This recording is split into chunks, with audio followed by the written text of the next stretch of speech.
Once all documents are uploaded and show Ready status, you can begin the notarization. This happens in the Signing view. Click the Signing View tab in the top right. Notice how the layout changes. The Communications drawer stays on the left with video and text chat. The center now displays the PDF, and the right side contains your Tools drawer with all available notary tools. Let's explore the new controls. In the header toolbar, you'll see a drop-down for the current document. Due to regulatory requirements, only you can change which document is actively being viewed. This ensures all participants are viewing the same document at the same time. There's no confusion about what's being notarized. Next to that is the Sync Pages toggle. When enabled, anytime you change pages, all connected participants will automatically scroll to that page on their viewers. This keeps everyone synchronized. Also in the header is the Sync Document Annotations button. If any participant reports seeing something different from what you're describing, they should click this button to resolve inconsistencies. Now look at the bottom toolbar. You have Previous and Next buttons for page navigation, zoom level controls, and a Fit to Screen button that auto-adjusts the document to your screen size, and the Highlight Annotations button.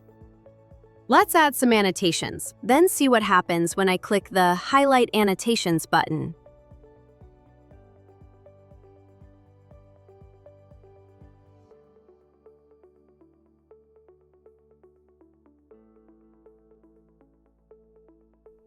As you just saw there, every annotation on the document briefly flashes red for easy identification. At the top of the Tools drawer, you'll see the Annotation Usage section. This is important for billing. These counters show how many signatures and notarial stamps you've placed so far, compared to how many are included in the price as configured in your admin dashboard. This lets you see if the customer will incur additional charges. If the number of signatures or stamps exceeds these limits, the customer will be redirected to a payment form after the notarization completes to pay for the additional services. Let's explore the notary tools, starting with document flags. There are 3 types: signature flags, initial flags, and info flags. The signature flag prompts a participant to sign. I'll place one of those on the document. A dialog appears where you configure the flag. First, you set visibility. Who can see this flag? Second, you set who can actually interact with it and place their signature. This means you can make a flag visible to everyone, but only allow a specific person to click it and sign. The flag shows a clear "Sign Here" label and can be repositioned by dragging. Please note that the video conference must be active before the signer is able to interact with the signature or initial flags. Now watch what happens with the signer clicks on this flag to sign their name. The signature appears exactly where we placed the flag. Notice that I, as the notary, cannot modify this signature at all.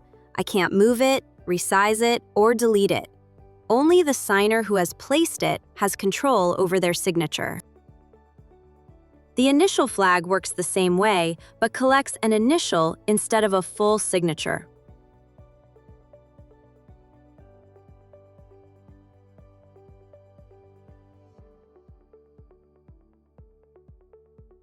The info flag lets you add a custom tooltip message. When anyone hovers over the flag, your message appears. This is useful for providing guidance on complex documents like loan signings.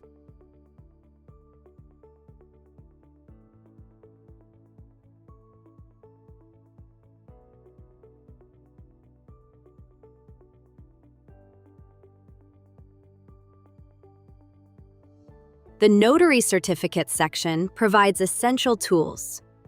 First, you can add a blank page to the end of any document.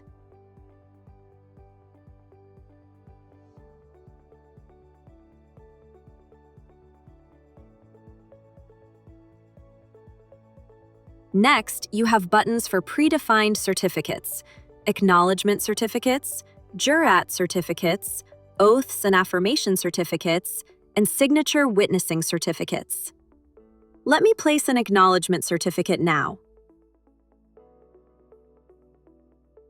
The certificate appears with default text.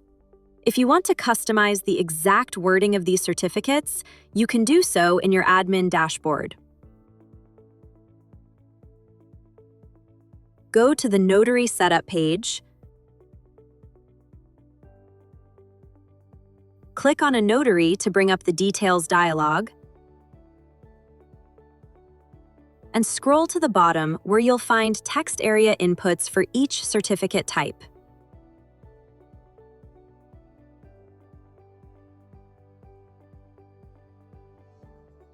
You can also edit certificates after placing them by double-clicking and typing. The Stamps and Seals section contains two critical tools, the notarial seal and the notary signature. Please note that neither the notarial stamp nor the notary signature can be placed unless the live video conference with your signer is active.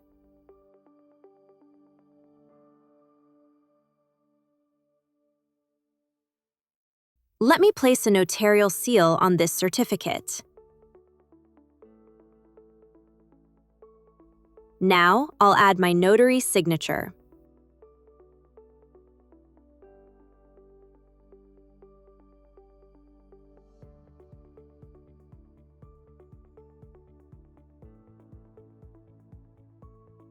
You can customize the appearance of both your seal and signature in the admin dashboard.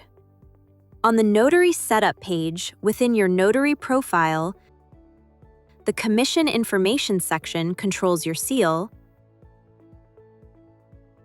and the Digital Signature section lets you create or upload your signature.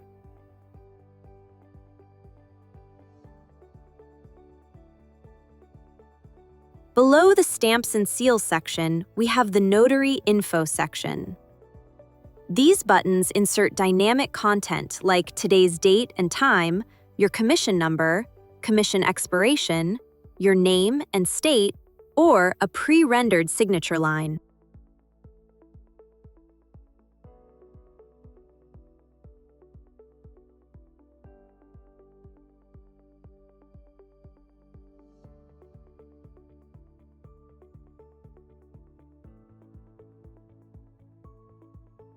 The final section is Writing Tools. These let you add ad hoc annotations like signature lines, text boxes or labels, highlighters, whiteout annotations, and simple lines.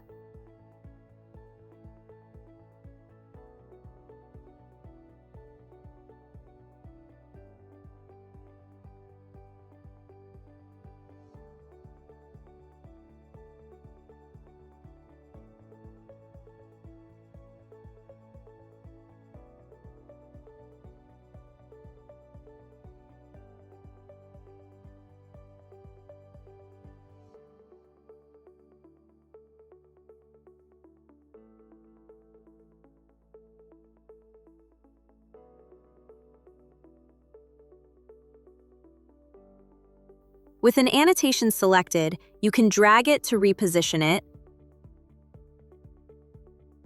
rotate it, or delete it by pressing the Delete key on your keyboard.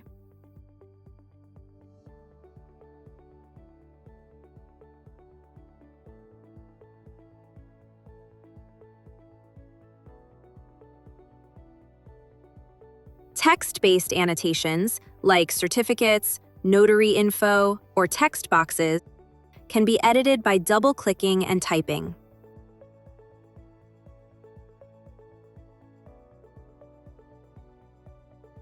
Some annotations have additional properties. When you select an annotation, context-sensitive controls appear in the toolbar. You might be able to change font family, font color, line thickness, and more.